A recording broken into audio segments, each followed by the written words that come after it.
I have you loud and clear. Hello. Welcome. Science. And that is to say, physics, medicine, nature, or space, time, the brain, life, the universe. Hello, welcome to The Naked Scientist. This is the show where we bring you the latest breakthroughs in science and technology with me, Chris Smith, and Adam Murphy. This week we are taking a look at blood, from regenerating blood vessels to my very first blood donation. And news that Ebola might be back with a vengeance in future, 60% more often and with 4 times the impact, plus NASA's first all-female spacewalk. We hear from one of the astronauts involved. The Naked Scientist podcast is powered by ukfast.co.uk.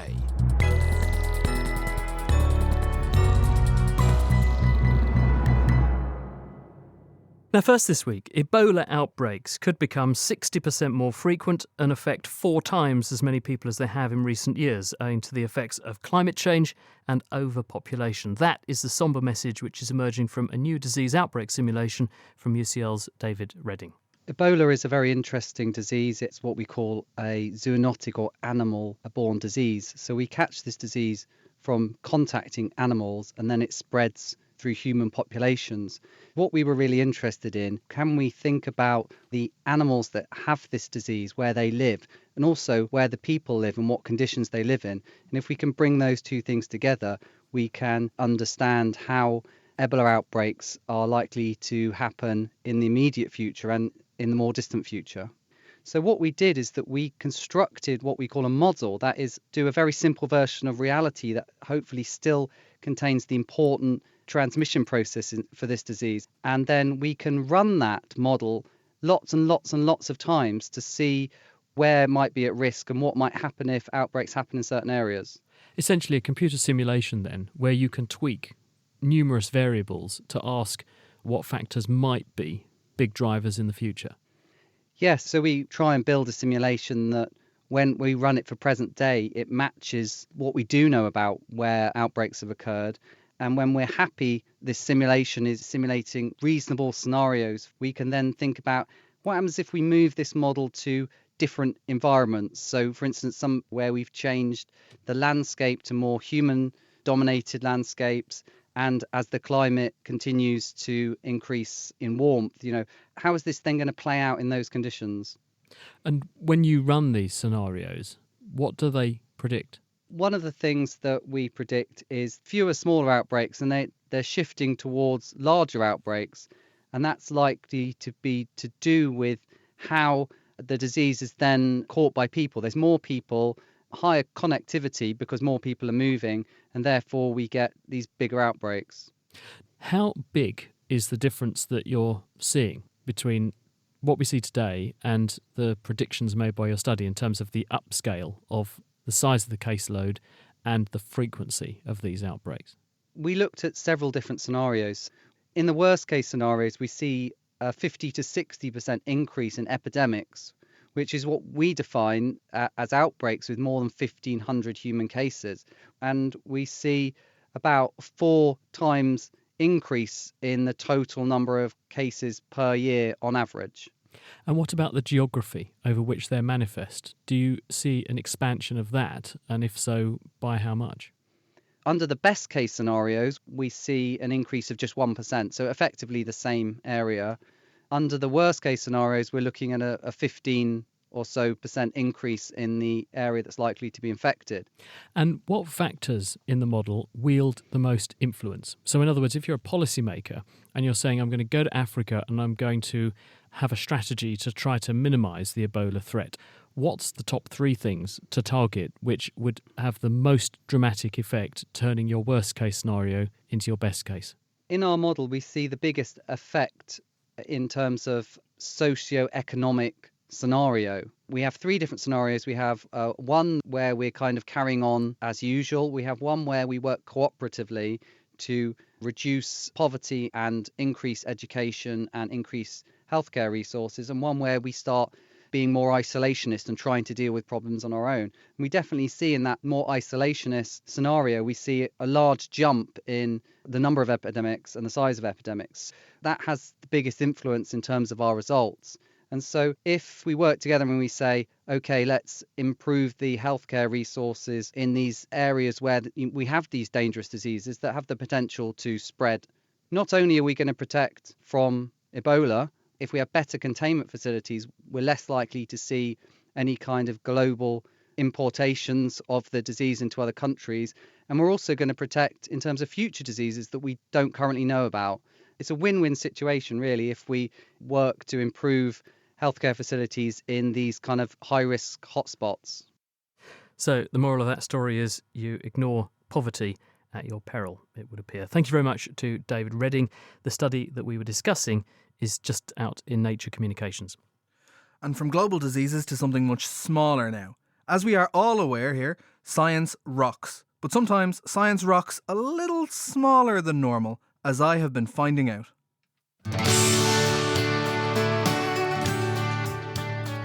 We all love a good guitar riff.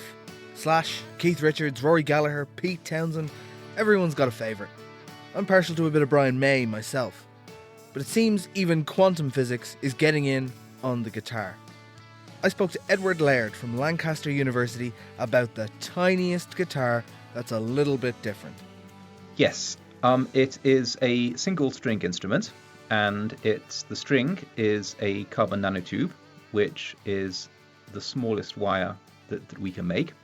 It's about 100,000 times thinner than an actual guitar string, and it's also much shorter. It's less than 1/1,000,000th of a meter long. It is like a guitar string because it's suspended between two clamps, one at each end, and we pass an electrical current through it, and then we measure the electrical resistance. When it moves, that resistance changes. Like a guitar string, it vibrates at one particular frequency.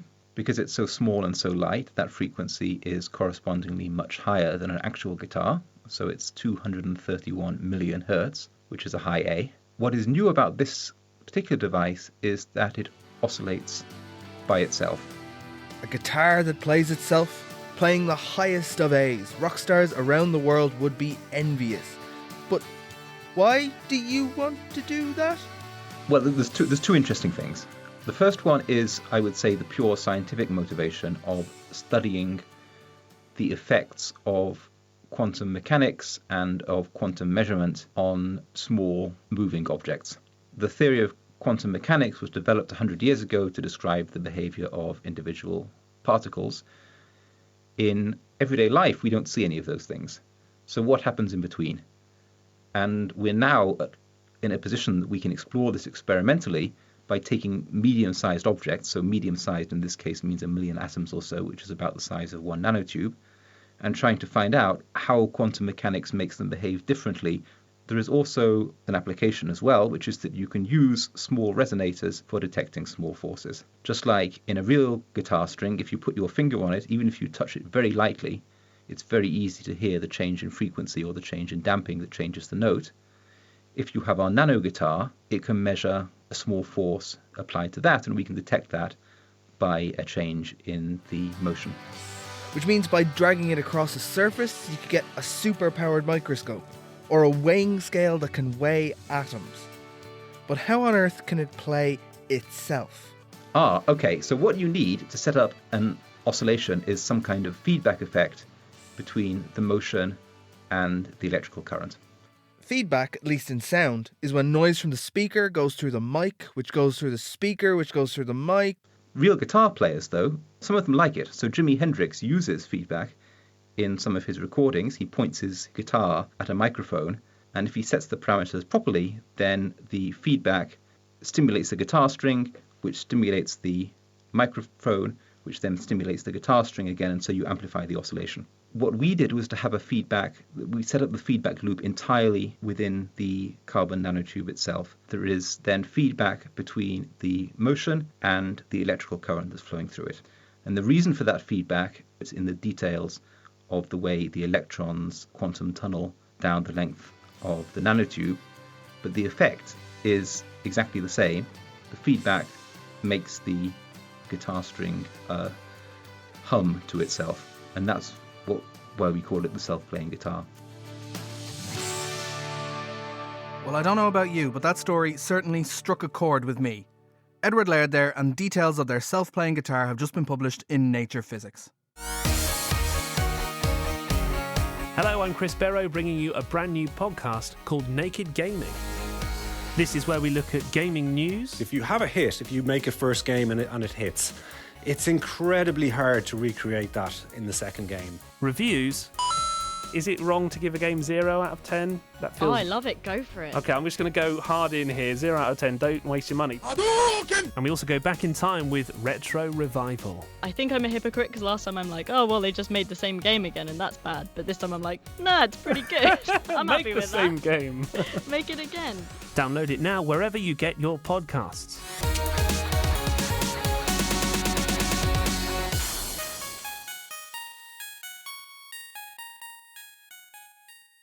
Last week, NASA made history with its first all-female spacewalk. 2 astronauts dropped feet first out of the airlock to spend the day mending a failed power unit on the outside of the International Space Station.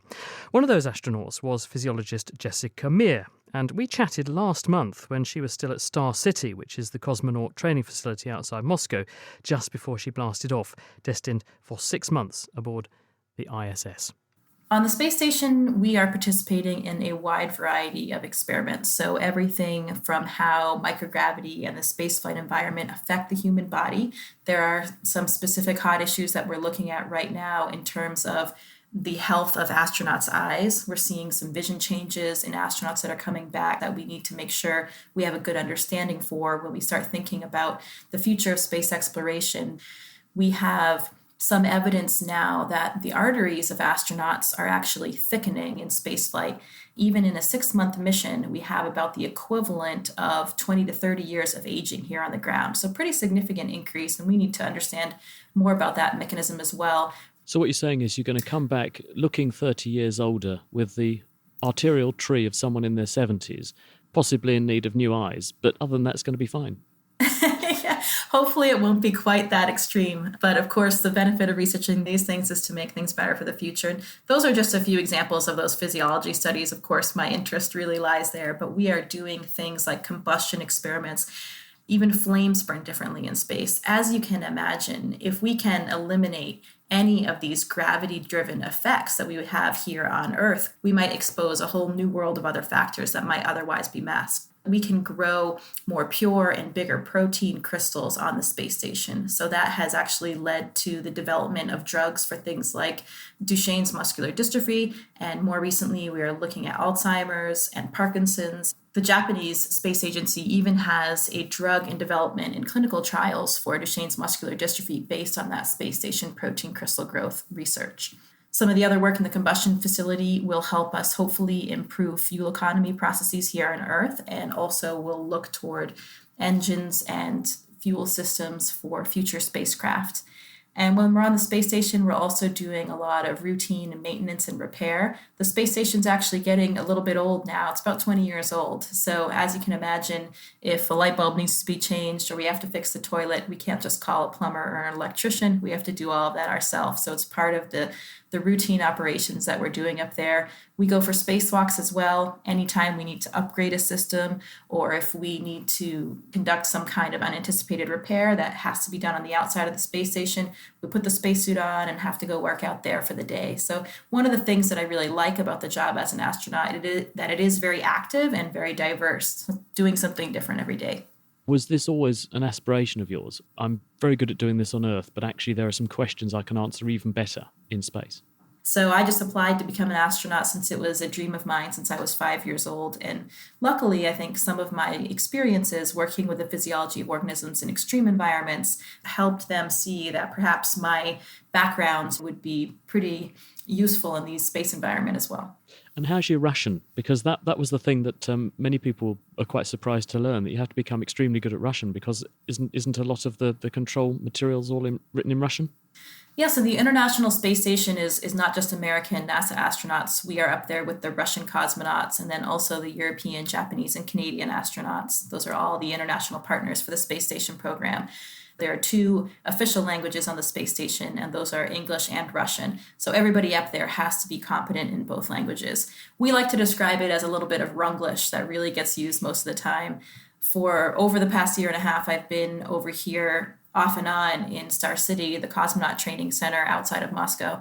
And I've been learning to be the co-pilot of the Soyuz spacecraft. That's what I'll be launching in. And all of that training is actually in Russian. Pretty interesting too, learning how to not only be a co-pilot, given my background, certainly not in that field, but to learn how to be a co-pilot in Russian. It has been an absolutely incredible experience. And would you like to sign off for us now with a little bit of Russian, just to prove that you've really mastered it? Sure. I might need a second, though, of thinking about what would be a good way. Can you say live long and prosper? Not without looking that one up. I can say счастлива и до станции. So I basically said, be happy and until the space station. Absolutely. Jessica Meir there, who is currently orbiting some 400 kilometres above us and doing about 27,000 kilometres an hour. She's on the International Space Station. She was part of last week's first all-female spacewalk. Now, down here on Earth, she's actually normally a physiologist, as she alluded to, and one of her interests is how geese perform the incredible feat of flying at altitudes above 8 kilometres in order to make it over the Himalayas. And if you're interested, you can hear her talking about that work on the latest edition of the eLife podcast. You can get that at nakedscientist.com/eLife. Now, though, obesity is becoming more and more of an issue, and with that, there's been a greater push towards healthy eating. More and more restaurants these days are putting nutritional information in plain sight for all of us to see. But does this make any difference? With us is Cambridge University researcher Dolly Tice, who's been looking into this. So, Dolly, does having labels in restaurants actually change things? Well, we have found something different to what the evidence base has looked at so far. So a lot of the evidence is focused on whether it impacts individual choice, whether having calories on the labels changes what people choose when they eat out or order in. And what we did instead was compare the restaurants in the top 100 by sales, UK chain restaurants. We compared the ones that had nutritional information on their websites versus those that had it in store, and found that those that had it in store had 45% less fat and 60% less salt in the food that they serve, food and drink they serve. So this is new evidence for the UK. They've conducted it in the States, and it indicates that the menu labelling potentially incentivises restaurants to improve the healthfulness of their food. So we don't even have to make the choice. Now, that's a massive difference, especially in the salt content. Why do you think it's such a stark change from one to the other? We aren't able, because it's a cross-sectional study, to infer which way the association goes. So it could be that restaurants that already serve healthier foods were more inclined to voluntarily introduce menu labelling in store. But the indication shows that if we are able to see what impact it might have over time, it might be that other restaurants that aren't even aware of the nutritional information of their own food and drink, that they're suddenly given that information, they can know where the improvements are required. So that is the big message from our paper, that it's quite bonkers to think how many restaurants don't even know what's in their own food and drink, let alone the consumers. How were they making the patrons aware of those food constituents, Dolly? Was this a traffic light system like you see on sandwiches these days, or was it just the raw numbers? Absolutely depended restaurant to restaurant. So it was everything from having it right by the pictures. They've got the calorie information alone. And then some only had it sort of in a, Wetherspoons has it just on the menus that they give out, and others have it separately. So it's a complete mixture, which also, again, points to the fact that the inconsistency isn't always easy for consumers to know where to even look for it in the first place. Now, I don't know if anyone else has the same kind of morbid curiosity as I do, but that's talking about how good restaurants can be. How, on the other side, how bad can it get? Well, we found one item that was almost 6,000 calories, so it depends. It depends how bad you want. Say that again? One menu item is a burger called the Apocalypse Cow. Now, fantastic name, but not great for health. That had almost 6,000 calories. Who was selling that? Do I mention names? This was just a restaurant chain that was selling this. Yeah, just a restaurant My chain. goodness, and what goes into an apocalypse burger? I wasn't quite in the kitchen when they invented it. So that was actually a restaurant that didn't have menu labelling in stores, so a consumer would technically turn up, and I'm sure that they would know it probably doesn't look like the healthiest item they could order. But I know that around the time that he died, Elvis is alleged to have been eating roughly the number of calories loo, that would apparently. have. Well, admittedly, he did die on the loo, but when you realise he was eating roughly the number of calories that would have sustained an African elephant each day, I think the Gosh. intake was in the order of 21,000 Yeah. calories a day. It's probably not far off a Well, if you've couple of got those, one couple of item- apocalypse burgers. Exactly. And that's the other thing, is that we found so many items. That was an extreme example, but there are so many items that are just over an entire adult's recommended daily amount. One menu item. It's just bonkers to think that that is the norm now. So it's not only about individuals being aware of it, but it's the restaurants themselves. If they don't even have that information, how are you going to target interventions? So speaking of interventions, what recommendations do you have now going forward? So the government conducted a consultation at the end of last year on menu labelling, and they had actually already committed to introducing it. So the consultation was much more about the detail of how they would introduce it. And we are still coming up to a year waiting for a decision to be made. So I think first thing would be, it'd be great to hear a decision and to understand what the government's thoughts are on this issue. And perhaps a good place to start is exactly where we looked with the top 100 chain companies, because there have been some issues around the capacity smaller companies have to introduce menu labelling and the cost on that. So, yes, we would like a response from the government. Very briefly, will making restaurants do this actually do anything to change behaviour of people going into those restaurants? We didn't look at this in our own study, so the evidence is pretty weak on the impact on individual choice, but potentially that might change if it's mandated, so we have to wait and see. Dolly Tice, thank you very much. Thank you. We're down at the very small scale now, and a team from North Carolina State University have created a new type of super sticky particle that's called a soft dendritic microparticle. Now, these things look like hairy microscopic meatballs, and you make them, they say, by whipping a polymer solution at extremely high speed, and this creates chaotic turbulence which pulls out the fine filaments that then form the hairs. And those hairs give the particles their stickiness because they generate attractive forces called van der Waals attractions with the surfaces they sit on. Phil Sansom got stuck into the paper with its author, Orlan Velev. This is a new type of particle, big hairy ball of fibers that will stick very strongly to any surface. How strongly? Comparable to the force of a double-sided scotch tape. That sounds so bizarre. How do you make them? They are made in highly turbulent flow. Highly turbulent flow is considered to be very chaotic. We inject into this highly chaotic flow polymer solution. So we use a very chaotic medium in order to make something which is organized in a way that would be called dendritic or hierarchical because it has different size scales. Okay, what is this stuff actually made of? It is made of polymer, such as polystyrene or cellulose acetate. You have a polymer which is dissolved in a solvent.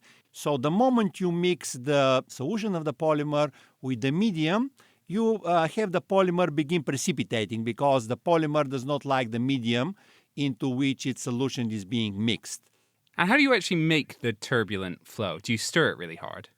Stirring it really hard is the way to describe it in simple words. The device that we use is called colloidal mill.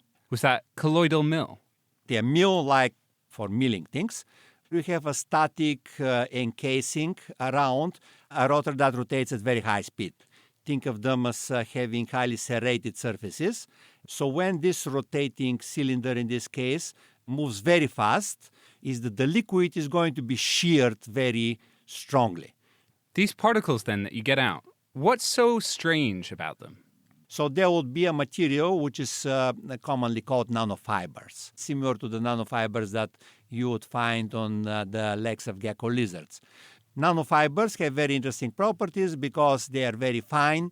They have very strong adhesion to any material because of the so-called van der Waals forces. You can think of this as natural stickiness of any material on the nanoscale. The reason gecko lizard legs are sticky is because they have this very fine mat of nanofibers, and those nanofibers have the ability to stick to any surface because of the van der Waals forces.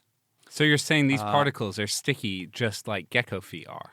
Exactly. So when you have the particles approach a surface, the nanofibers would like to stick to that surface, and because you have so many nanofibers sticking together, you're going to have a high adhesion force.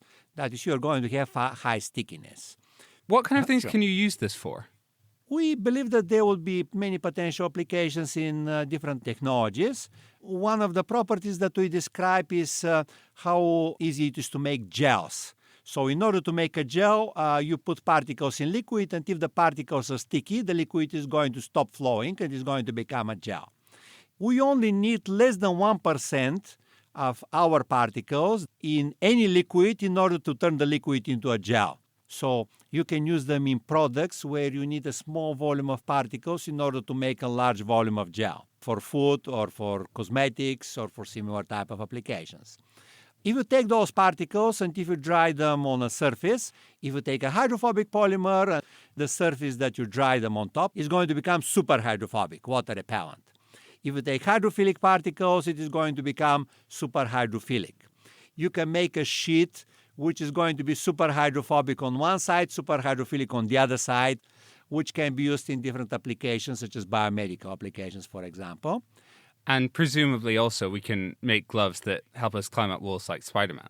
I would not find this to be a very feasible application. In our case, our particles stick strongly once you dry them on the surface, but then prying them off and then attaching them to the surface again is typically not possible. So you'd have to chisel Spider-Man off the wall. If you try to do that with this type of particles, probably. Thank you very much to Orlin Velev, who was talking to Phil Sansom and presumably won't be appearing as Spider-Man anytime soon. Incidentally, the paper describing the creation of those sticky particles, you can find that in the journal Nature Medicine. Be warned, though, if you pick it up, you won't be able to put it down.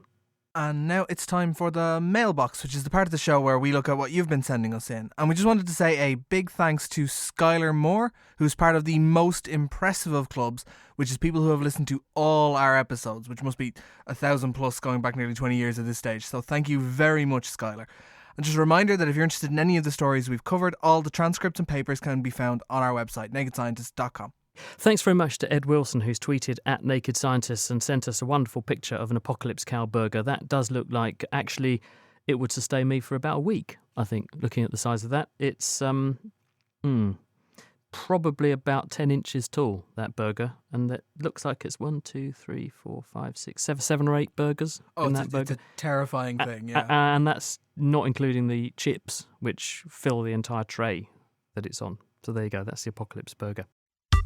The Naked Scientists podcast is produced in association with Spitfire, cost-effective voice, internet and IP engineering services for UK businesses. Find out how Spitfire can empower your company at spitfire.co.uk.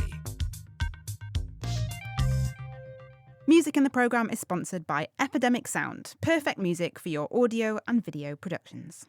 This is The Naked Scientists with Chris Smith and with Adam Murphy. Now, this week we're going to be talking actually about blood.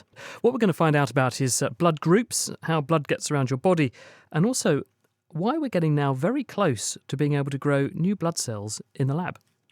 First up, though, as we heard, blood is vital. It has a variety of functions, from carrying oxygen around the body in red blood cells to transporting our immune system's soldiers, white blood cells and antibodies. It also contains small cell fragments called platelets and coagulation factors to help wounds to close. The average person's got about 5 litres of blood, and luckily you don't need all of it, as Adam found out at his first blood donation session. I've always wanted to be a blood donor, but until recently I haven't been able to. Now I live in Cambridge, I can, so I took a trip to the donor centre there to give my first pint. Once I had been through the consultation process and had my iron levels tested, I sat in the chair with John, who was amazing throughout the whole thing, and started my first donation. And how am I going so far? How are you going? You're romping along at 67 mils per minute, and you're just coming up to 300 mil. When I had finished my donation, which was pretty painless, I sat down with Steve Thomas, Associate Director for Manufacturing Development at NHS Blood and Transplant, to find out what would happen to my blood next. We'll have taken some sample tubes as well as the bag of blood. The tubes will go off to one of our main testing centres where they'll be screened for infectious diseases. The blood itself will go to a manufacturing centre where it will be separated out into the different components of blood. So most people think of blood as being red cells, so those are the cells that carry oxygen, and what most people think of as a blood transfusion. If someone's losing a lot of blood, they'll be given red cells quickly. a fraction of the blood will be separated to be pooled together with 3 other donations. Platelet fraction to make a platelet concentrate, and possibly the plasma will be separated. So that's the liquid that all the cells are suspended in. That then gets separated and frozen down as a fresh frozen plasma component. And again, that's given to people who have deficiencies in their clotting, for instance. Right, so that's red blood cells, which carry oxygen around the body, platelets, which help with clotting and forming scabs, and plasma, which is the liquid that the rest of the stuff travels in. Once out of the body and packaged up, the blood goes through a series of tests to check if you're infected with any viruses that might rule you out from donating the blood, how long you might have been infected for, and how your body was coping with the infection. I actually couldn't donate blood until moving to Cambridge from Ireland because I lived in the UK when I was a child. So what's that about?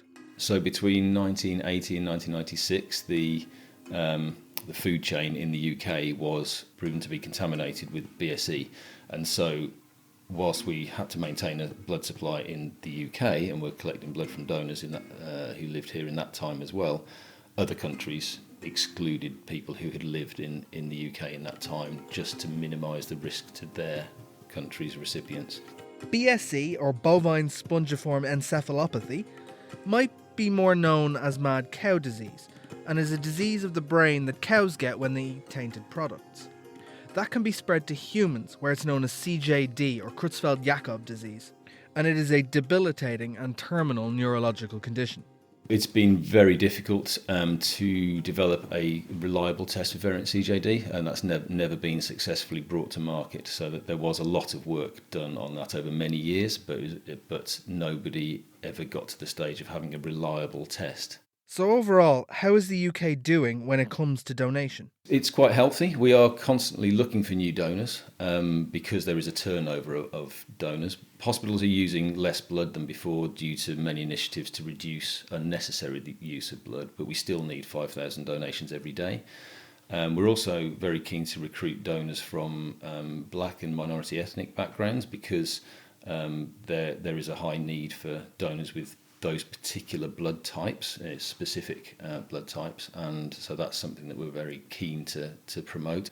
And we're also very keen to recruit more male donors. So there is a skew towards female donors rather than male donors joining the database, and so we're keen to encourage male donors, primarily because they're more likely to be able to donate due to high hemoglobin levels for their own safety, but also males are much less likely to have antibodies in their plasma that can cause adverse reactions in recipients, and that's due to females potentially making antibodies to paternal antigens on babies when they've been pregnant. Stephen Thomas there from NHS Blood and Transplant, and thank you to all of the team at the Cambridge Donor Centre. That's a lot, isn't it? When he said they need 5,000 donations per day. You think the average donation's 470, 500 mils. That's half a litre. So that means every day they're getting 2,500 litres. That's 2.5 tonnes of blood. Yeah, and I'd say I don't think there were that many beds filled enough to get that kind of number. Good grief. Anyway, Adam will pretty soon be getting a little letter through the post off the back of his blood donation, and that letter's going to tell him, among other things, his blood group. But what actually is one of those? How did we find out that they existed, for instance? Well, with us is Elise Burton, who's an historian, and she's got an interest in genetics, among other things. She's from the University of Cambridge. When were the first blood groups defined? Well, the first blood groups to be defined was the ABO blood group system, which is the most well-known, and it was discovered right around the turn of the century by a scientist working in Vienna named Karl Landsteiner. And what he found at that time was only 3 blood types because he was working with only 22 people, and his sample didn't include the AB blood type. Oh, so how did he actually fathom that there might be differences in blood groups in the first place? Because it's not intuitive to think that when you see this red stuff coming out of people that there may be differences. That's right. The science he was working with, the context he was working in, was when blood transfusion was not at all a common thing to do, and it was not a very successful medical procedure. What he did was try to understand why sometimes when blood transfusions were attempted, the blood would coagulate or clump together and cause really severe reactions that would make the transfusion fail. So what he did in his first experience was really just take samples from 2 different people at a time and mix them together to see if he could find a pattern, some sort of logic for when the blood would coagulate or not. Obviously, this is a bit of a volte-face from earlier medical practices where people were really keen on letting blood out of the body. So when did that sort of switch around happen and people realised it's pretty important to keep hold of your blood and rather than blood let and take it away, actually we want to put some back? When did that happen? That was really in the 19th century, especially later in the 19th century, when people started having a better idea of how blood pressure worked and the importance actually of maintaining constant blood pressure in the event that too much blood was let out. That was recognized as a serious problem. But at the time, in the 19th century, people didn't actually agree necessarily that you should be putting blood back into people. They would actually inject people with things like milk, with saline solution. That was a popular one and worked well for some reasons. And sometimes they would try to inject non-human blood as a replacement. I was going to say, did they go down the animal route? Because they'd say, well, this looks the same. And they had microscopes. They would have been able to see there are cells in there and they would have looked grossly the same. So it was presumably something that people logically tried, well, let's put some pig blood or sheep blood into a person and see what happens. They did indeed try that out. And it really wasn't until World War I when blood transfusions using human blood became an increasingly routine procedure and everyone came to an agreement that, in fact, human blood is the best thing to use in a transfusion. And were they adopting those techniques of knowing which bloods were compatible or not at that time? Or was it still very much a potluck thing where people would say, this guy's bleeding to death, he needs blood, we'll just give him some and take the first person they come to and just say, hold your arm out? Well, this is an interesting story. So in the lead up to World War I, between 1900, when they were first discovered, and 1914, Landsteiner himself recognized that it was probably very important for transfusion that you should test the donor and the patient and try to come up with compatible matches. But a lot of physicians didn't necessarily agree that that was important because usually the rare conditions under which they would even consider a transfusion were so dire and so time sensitive that they didn't have time to check for a compatible blood type. The test that Landsteiner developed would take an entire day to get results. And so what would they do? Just literally couple one person up to another? Yes. In fact, some of the early techniques for direct blood transfusion, they would literally sew together the artery and the vein of a donor and a patient. Goodness. Yes, exactly. How did that work out? I would have thought that the donor wouldn't last terribly long either because you're going to hose out most of your circulating volume. Well, it was an extremely dangerous procedure. I bet it was. And delicate, and it required, a very well-trained surgeon to even link up the blood vessels in the first place. And yes, it was found that this was not at all sufficient for an emergency medical situation. So when did things become more standardized and organized so that actually we had an idea as to what these blood groups were and what you could and couldn't do in terms of donors and recipients, and also having blood banks, so we store blood along the lines of common practice today? World War I was an incredibly important time for the development of all of these things. So it was in the context of war where you had a lot of guinea pigs in the form of unfortunately maimed soldiers, where these physicians could do a lot of experimental work. For example, how to keep blood from coagulating through the addition of chemicals like sodium citrate, for example. Much, much faster ways to test for blood types so that you could test it within a minute, for example. Those were all things that were developed during the war. And also indirect procedures where you could withdraw blood using syringes and later have it available for other people to accept as a transfusion. That all happened in the later war period, 1916 to 1918. And then what happened since then to bring us to the present era? Because obviously this field has exploded since then, and we know the value of blood, but we've learned a lot more about it. We know a lot more about certain diseases that can be inherited that can affect the way the blood works. We know a lot more about certain things that you can be exposed to when you're pregnant, for example, which will affect your likelihood of having problems later. Well, it was actually in the 1930s and 1940s with the addition of certain mundane technologies like refrigeration that we were able to develop institutions like blood banks that would enable you to study blood for longer periods of time without constantly needing fresh infusions from a ready stream of donors. So it was technologies like that in the 30s that were really important. And also the development of an idea of medical genetics, which really boomed in the 1940s and after. The blood groups are important to that story because in 1910, that was when it was first found that the ABO blood types are inherited according to a Mendelian pattern. Until then, no one had proved that Mendelian genetics actually applied to any human characteristic. Elise, we must leave it there, but absolutely fascinating. And thank you very much for bringing it to life for us, injecting life into the bloodstream for us. Thank you very much. That's Elise Burton, a historian from the University of Cambridge.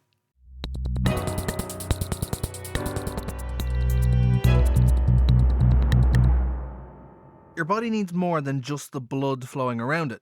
It also needs something to flow through, your blood vessels or your vascular system. And arterial diseases, where the blood vessels become blocked, which include coronary artery disease, which causes heart attacks, and carotid artery disease, which causes strokes, are the leading causes of death and disability worldwide. Now, one way to tackle these sorts of disorders is to try to unclog the blocked vessels, but in some cases the disease is just too extensive. In these sorts of instances, what's needed instead are replacement blood vessels. And Joe Mountford, who's at the Scottish National Transfusion Service, is developing a way to regrow them from scratch. We're trying to repair blood vessels that are not working properly or that have been lost through disease or any other disorders. And in order to do that, we're, rather than giving drugs to treat the problem, we're trying to replace the cells that have been lost. So in order to do that, we have to grow new cells in the laboratory or eventually in a clean manufacturing facility, and turn those cells into vascular cells or blood vessel cells. And we're doing that by starting with a population called pluripotent stem cells. And these are a particular type of cell that's similar to those found in the embryo that are able to make any cell in your body at all.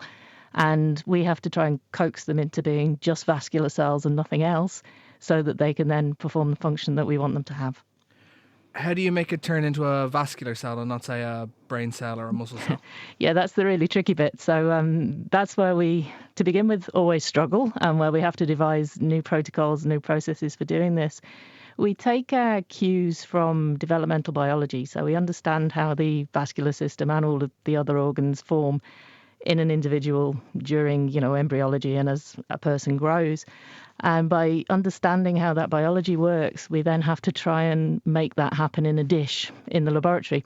So we deliver what are called growth factors. So these are small proteins that deliver signals to the cells, and they specifically tell the cell to, for example, turn into a vascular cell and not a bone. And also we support them with growth media. So this is the liquid that they grow in. It contains proteins, sugars, salts, all of those things, and effectively is the nutrients, but also it can be selective. So only certain types of cells will grow in certain types of medias. So if we use a vascular media, those cells will preferentially survive, and other cells like bone or brain cells, for example, will die off. And how do you end up with something that is a blood vessel and not just a clump of cells? These cells are programmed by nature of the fact that they're endothelial cells, or vascular endothelial cells. They're self-programmed to know what to do, if you like. So as long as they're in the right environment, they will regulate and organise themselves to form tubules. And they'll attract other cells from the periphery to form muscle layers, to form the bigger vessels, for example. So you end up with a multi-layered blood vessel. And when you've got your cells grown, how do you put them into subjects? So again, it's pretty simplistic. In our model systems and eventually, hopefully in human trials, we're going to look at areas of the body which are ischemic, so they have very poor blood supply or compromised circulation. So what we're going to do is directly inject into those areas of poor circulation.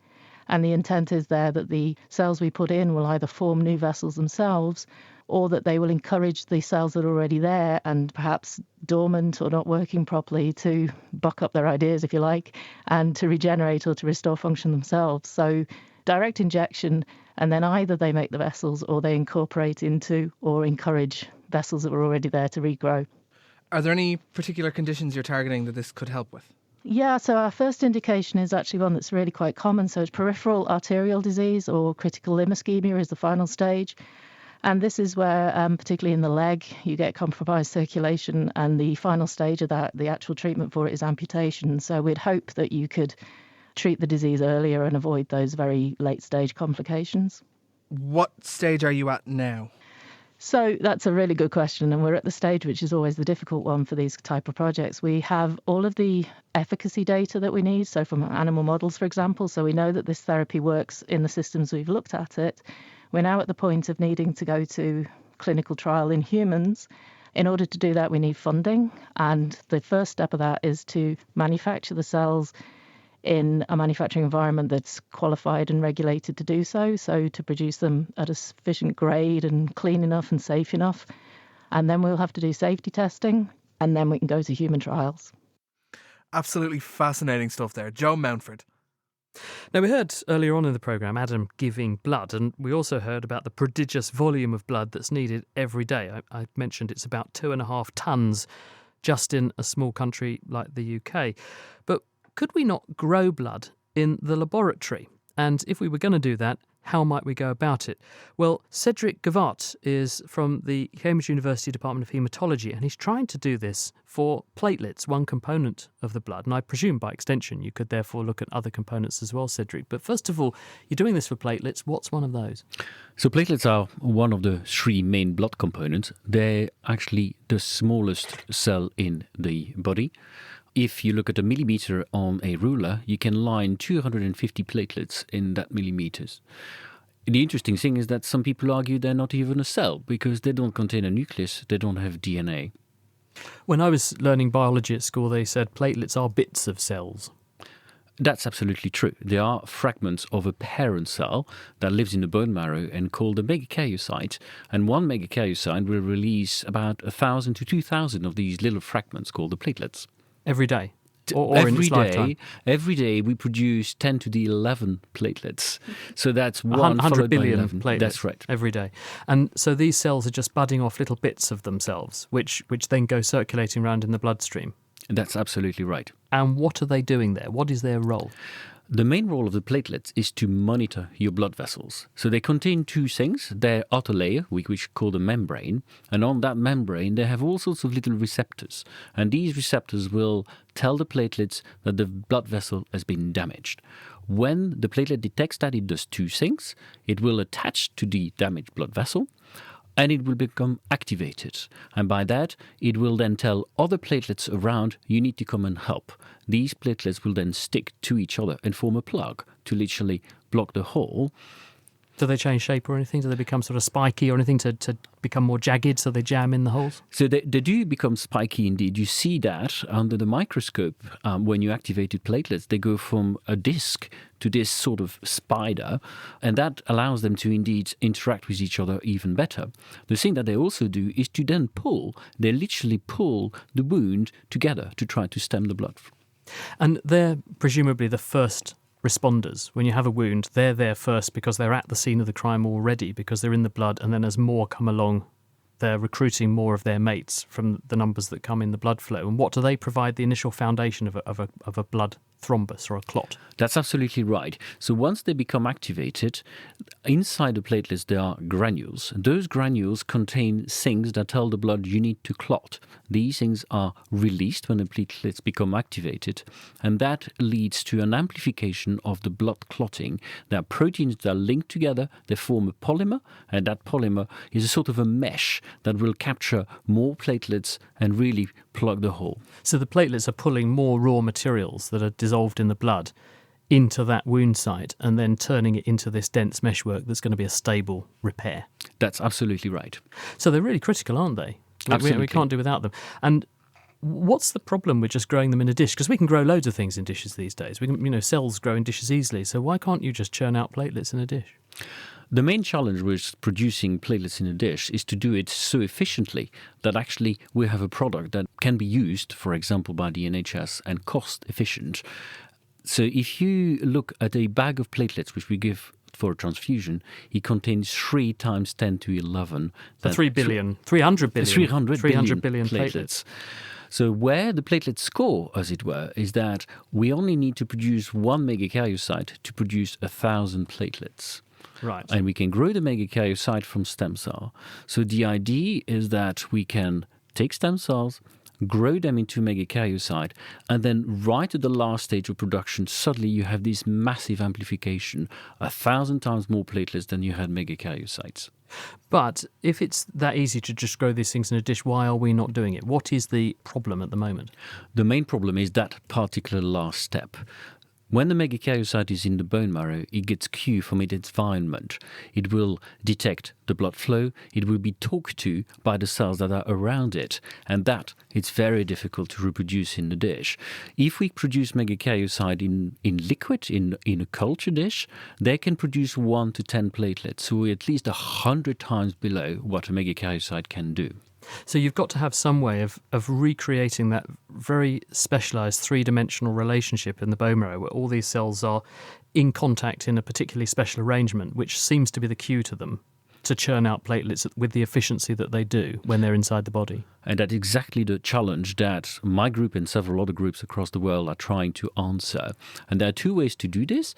First, we need to tell the megakaryocyte there's a flow. They sense the flow, and that makes them release their platelets. So we put them in bioreactor where they're exposed to shear, which is basically fluid going along them. That's kind of mimicking the blood flowing through the bone marrow. So that would normally be bending and distorting the cells a bit, I presume, and that's what makes them churn off or snap off bits. That's right. So they produce these long digits, which we call proplatelets, and these long digits elongate in the bloodstream and then snap off these platelets.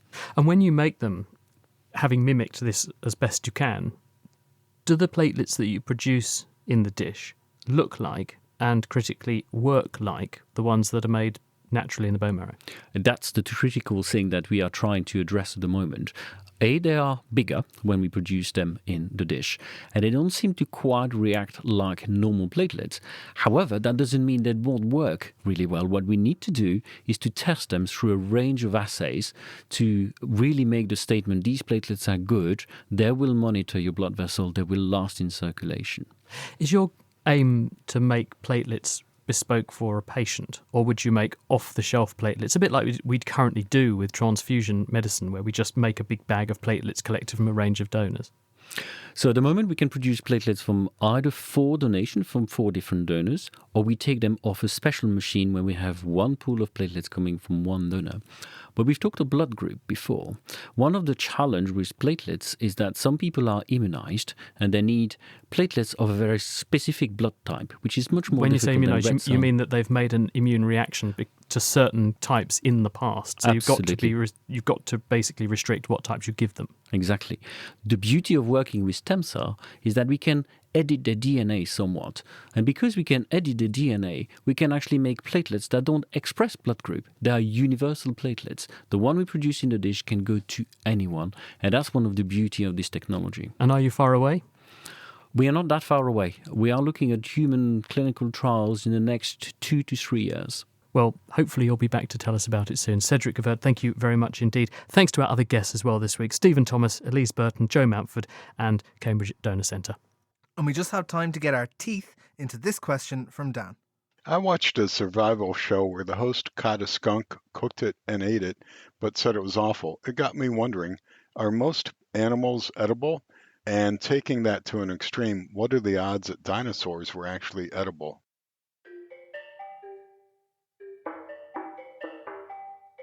Dan is definitely onto something. Most animals are indeed edible, but edibility is not the same as being nutritious, tasty, or culturally accepted. But how about eating dinosaurs? Now that I was very curious to find out, and so I reached out to Steve Brasati, a paleontologist at the University of Edinburgh. Dinosaurs definitely were edible, at least to other dinosaurs. Some of the most iconic dinosaurs of all, things like T-Rex and Velociraptor, made their living as predators, eating other dinosaurs like the horned dinosaurs, Triceratops for instance, or long-necked dinosaurs like Brontosaurus. And so those prey dinosaurs must have been pretty tasty to the meat eaters. But would they have been tasty to us? I would imagine, yeah, actually they probably would be. In fact, they probably would have tasted like chicken. Okay, so I guess everybody always says that everything tastes like chicken. And I'm being a little bit funny, but I'm not really being that facetious here because birds evolved from dinosaurs, which means they are dinosaurs. So a chicken is as much of a dinosaur as Triceratops or Brontosaurus. Wow. But not all birds taste like chicken, though. Maybe some Mesozoic age dinosaurs may have tasted like duck or turkey or game birds. Who knows? And as with birds and mammals today, it was probably the plant-eating dinosaurs that would have tasted best. They would have been the tastiest. The meat eaters, not so much. This is why we eat cows and sheep, but we don't eat wolves and bears so much. That may also have something to do with how difficult they are to catch. On the forum, Carol SPO also pointed out that cooking can turn many inedible things into at least somewhat edible foods. And besides that, let's not forget that cooking gets rid of lots of bacteria that might make food unsafe to eat. Thank you, Steve, and our forum contributors. Next week, we'll be answering this question from Mike. When the outside temperature is hovering around the freezing mark, the condensation, or dew, on my automobile windshield is in a liquid state. But if I wipe the windshield, the liquid water changes to ice. Why is that? The Triceratops burger really would be an apocalypse burger. So what do you think? You can email chris@thenakedscientist.com, find us on Facebook, tweet @NakedScientists, or join in the debate on the forum, thenakedscientist.com/forum. And that is it for this week. Thanks to Adam for putting the programme together. And do be sure to tune in next time when we're going to be talking recycling. Where does the stuff in your recycling bin really end up? What can and what can't be recycled? And can we say the system of recycling really is or isn't working? That's The Naked Scientist next week. If you'd like to get in touch in the meantime, it's chris@thenakedscientist.com. Don't forget, please, that we do rely on your donations to keep this programme going, and we're trying to raise £50,000. We're about halfway there. We've got a couple of months left to do it. So if you do like this programme and you can spare us the equivalent of a cup of coffee, that's all we're really asking you for, can you please go to nakedscientist.com/donate and show us your support? We'd be really grateful.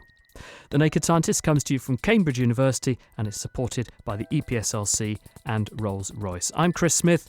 Thanks for listening, and until next time, goodbye.